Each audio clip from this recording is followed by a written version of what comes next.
Dape dah.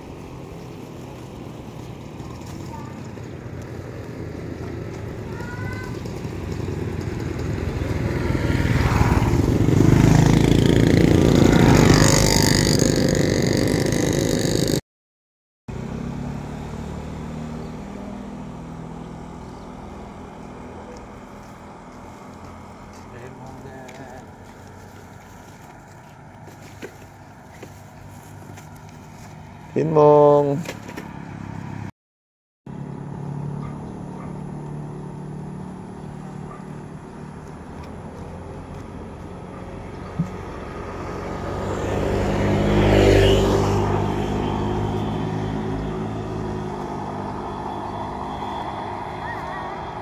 Terima kasih. Mana?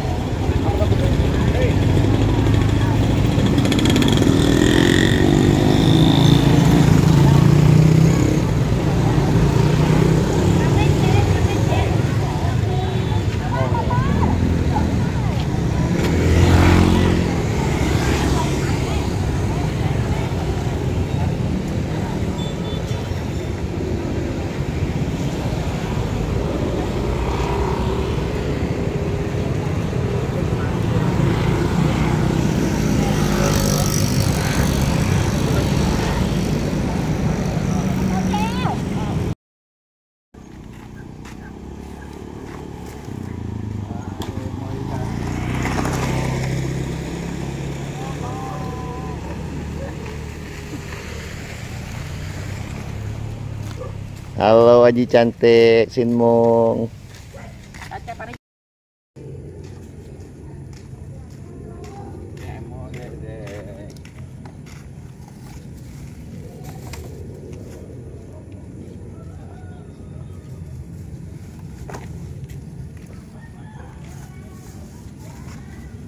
Sin Mong.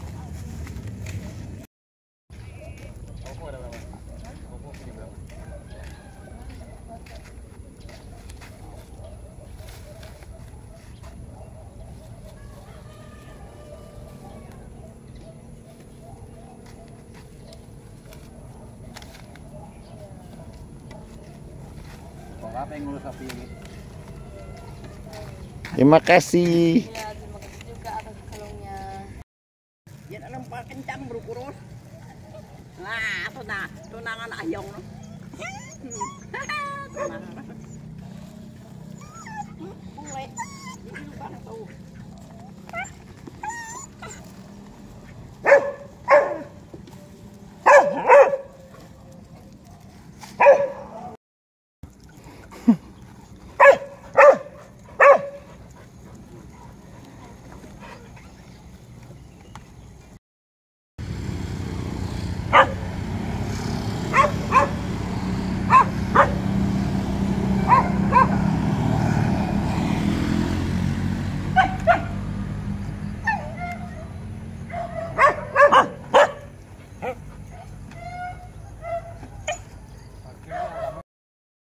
Segalon gitu ya, kurang lebih.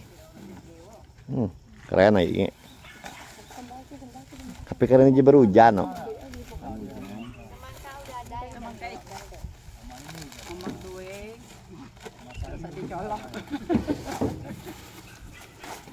Nomor 2 dari colok.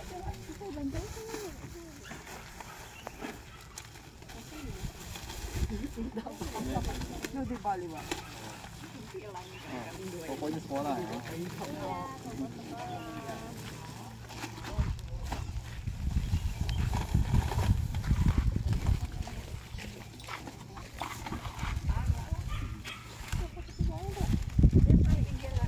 Siapa namanya? Ken ya. Ano yung nakatengok niya nga?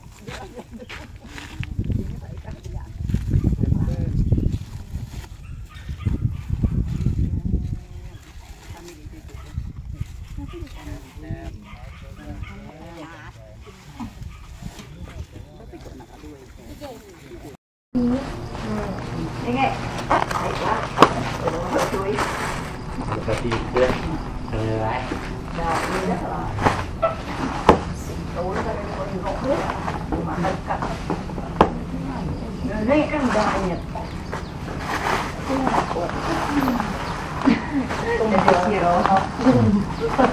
Aku mau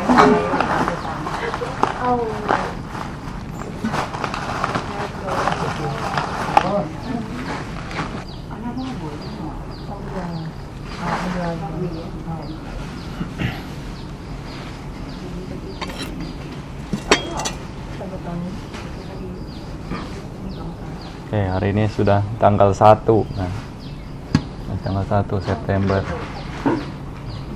Nanti acara kita juga tanggal 6. Tinggal 5 hari lagi. Besok rencana kemungkinan barang-barang akan datang untuk acara pelimpahan jasa. Mungkin siapa ada waktu luang bisa bantu bungkus-bungkus. Dari acara kalau tanggal 6 nanti ya pagi pindah patah di sini. Pindah patah tidak pergi ke kampung, tidak turun ke jalan. Sekedar di mungkin area bagian depan. Mulai jalan juga sekitar pukul 7 baru mulai jalan pindah patah, lalu langsung balik lagi di sini bagikan makanan. Ada nanti baca parita sampai pelimpahan jasa selesai juga nanti mungkin ada acara sosialisasi, ada undang tokoh-tokoh agama, tokoh yang berkepentingan sehubungan dengan departemen untuk memberikan perizinan berdirinya wihara. Ini sekedar gambaran, mungkin agak sedikit lebih siang itu baru dimulainya. Kira-kira gambaran seperti inilah untuk nanti tanggal 6. Ini sudah tanggal 1 kalau lihat. Bulan juga sudah berganti. Lihat kehidupan kita juga. Hari berganti hari, malam ganti malam, bulan juga sudah berganti bulan. Tahun pun akan berganti juga. Ini saat ini apa yang sedang kita lakukan. Kalau para guru beliau menyarankan untuk bertanya selalu demikian. Saat ini apa yang sedang saya lakukan? Jadi tidak lupa diri. Selalu ingat punya status sebagai apa, menjalani hidup sebagai mana. Kalau semuanya sebenarnya bisa jalani status dengan baik, dengan benar, tentunya mungkin tidak terlalu banyak persoalan, tidak terlalu banyak kemelut, apalagi sampai huru hara. Namun yang umumnya itu terjadi persoalan, bahkan persoalan-persoalan besar itu dikarenakan banyak yang tidak tahu diri sendiri, tidak tahu status dari diri sendiri, tidak melihat bagaimana saat ini punya profesi, harus menempatkan diri bagaimana, harus memposisikan diri bagaimana, harus bertindak bagaimana, harus berucap bagaimana. Umumnya karena salah dalam bersikap, jadi banyak hal-hal yang besar. Karenanya ini juga merupakan cerminan juga untuk diri kita. Kita juga tentunya dapat ambil sebagai pelajaran, sebagai para bikhu, sebagai samana, juga perlu lihat juga ketika kehidupan itu disokong oleh umat awam, kini juga harus berusaha bagaimana caranya agar tidak sampai mengecewakan mereka-mereka yang menyokongnya. Bagaimana hidup dalam kesederhanaan, tidak sampai lupa diri, sehingga menjadi orang yang egois, ataupun bahkan apalagi kalau tidak bisa untuk menerima kondisi sokongan, seperti halnya kalau fasilitas tidak mendukung, tidak cukup, juga tidak puas, apalagi sampai berbalik untuk mencela ia yang berdana. Ini sangat lupa diri sekali kalau sampai ada yang demikian. Makanya ketika Pindapata inilah salah satu bentuk di mana para biku samanera itu belajar bagaimana caranya menerima apapun yang diberikan, mau makanan yang bagus, makanan yang tidak enak sekalipun, tetap diterima, tidak ada komplain, diterima dengan sepenuh hati. Jadi yang memberikannya pun dengan penuh sukacita, dengan harapan walaupun apa yang diberikannya itu tidak begitu bernilai bagi orang lain, yang pastinya bagi diri sendiri itu sangat berharga sekali, sangat bernilai sekali, itu memberikan manfaat atau pahala yang begitu besar. Jadi demikian, makanya kalau bisa demikian, tidak ada nanti biku di demo karena apa, lupa diri, bagi sampai diusir dari wihara. Itu tentunya tidak akan sampai demikian. Kalau bisa jaga diri. Sebagai umat awam juga jangan salah, bisa juga siapa bilang aman dari di demo, kalau di keluarga sendiri juga tidak berlaku lurus, tidak berlaku dengan benar, bisa juga diusir juga, di demo juga suruh pulang lagi ke rumahnya. Tidak sedikit juga. Jadi jangan pikir dalam rumah tangga sudah punya anak tidak bisa diusir dari rumah. Zaman Sang Buddha, beliau pernah cerita, ada seorang yang sudah cukup remaja lah, cukup besar, pemuda, memiliki orang tua yang sudah tua renta.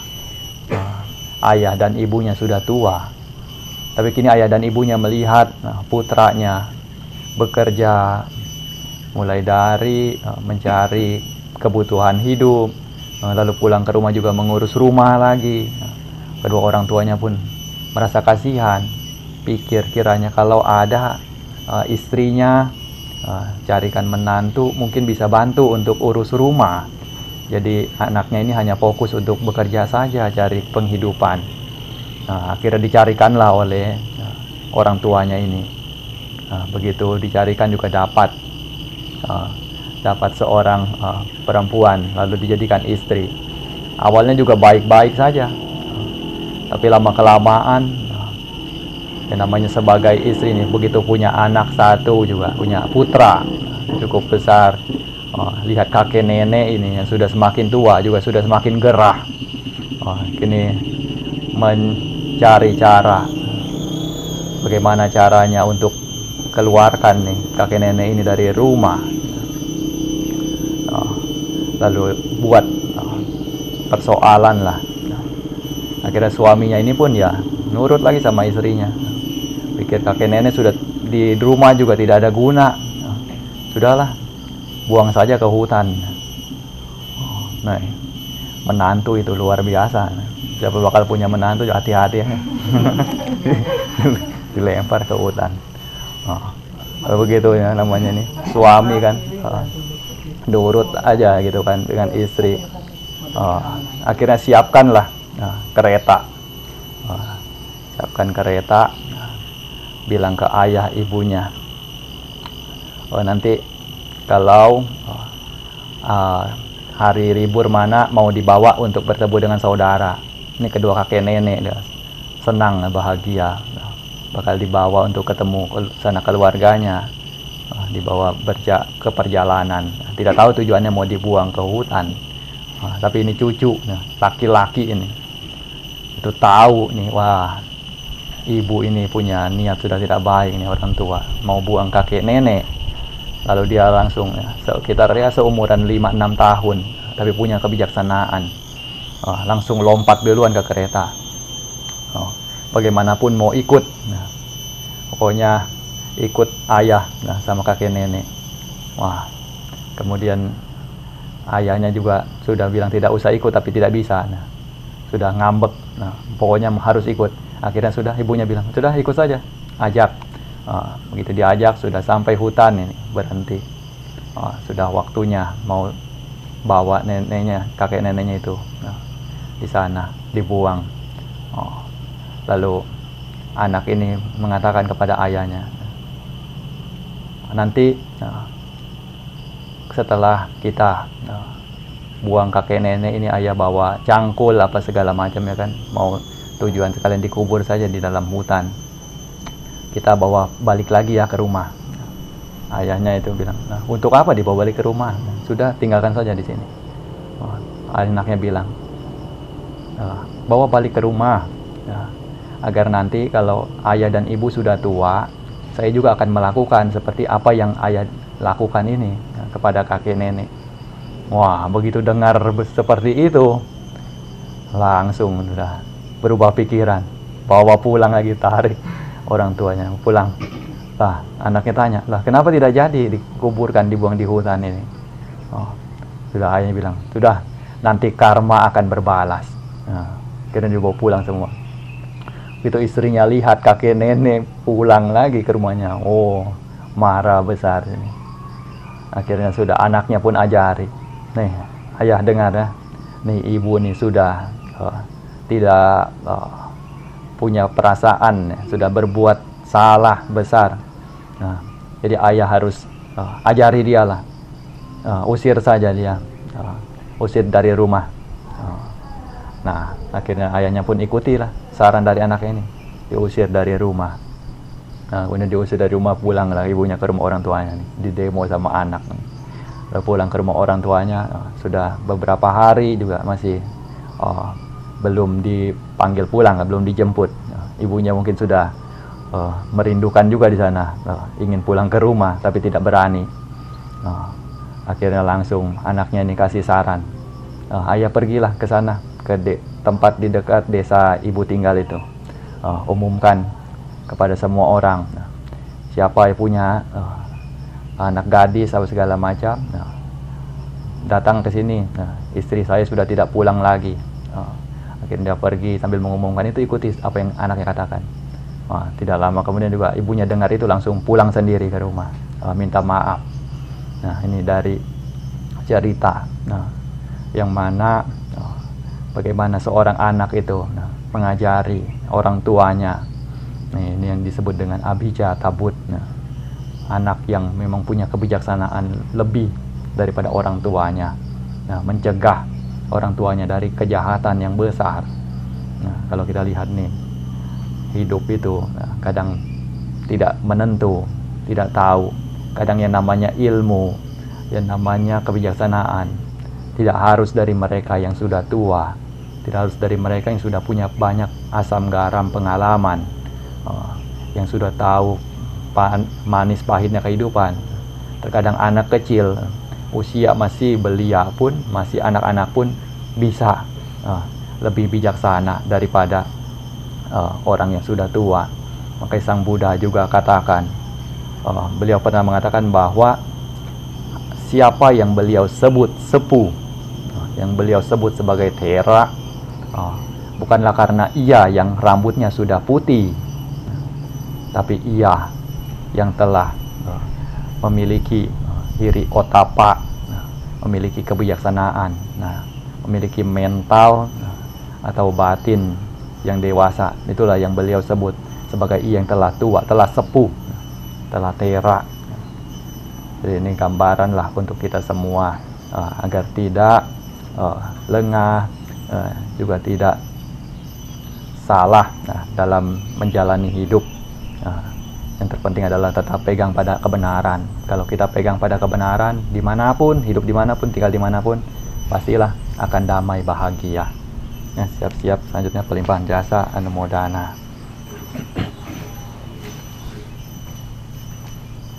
ยะถาวาริวหาปุราปาริปุเรนติสากรังเอวะเมวะอิโตดินังเปตานังอุปกาปติอิจิตังปฏิตังตุมหังกิปะเมวะสมิจาตุสัพเบปุเรนตุสังกปาจันโดปนาราโสยะธามณิโยติราโสยะธาสัพพิติโยวิวาจันตุสัพพะโรโควินาศตุมาเตภวัตวันตรายโยสุขีดีกายุโกภวะอภิวาดนาสิลิสานิจังวุ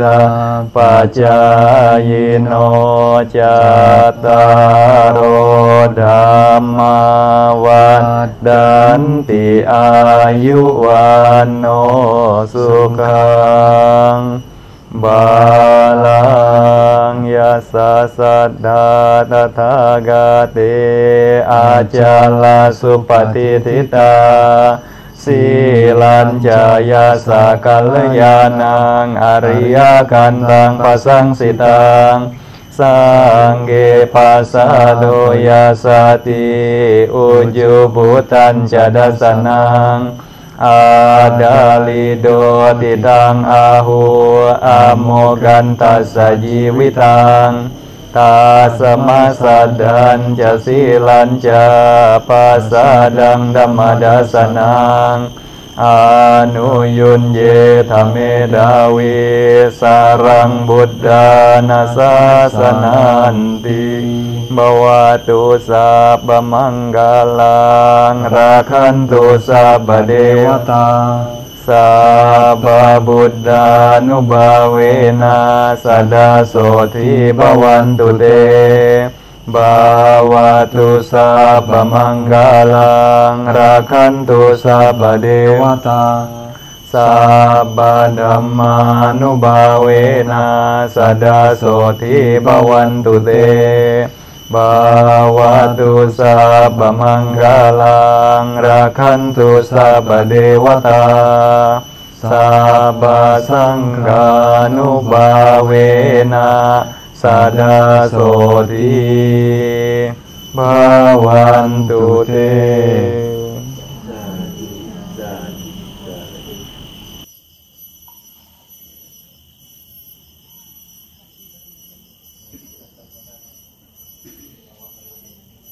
Terus dibentuk namanya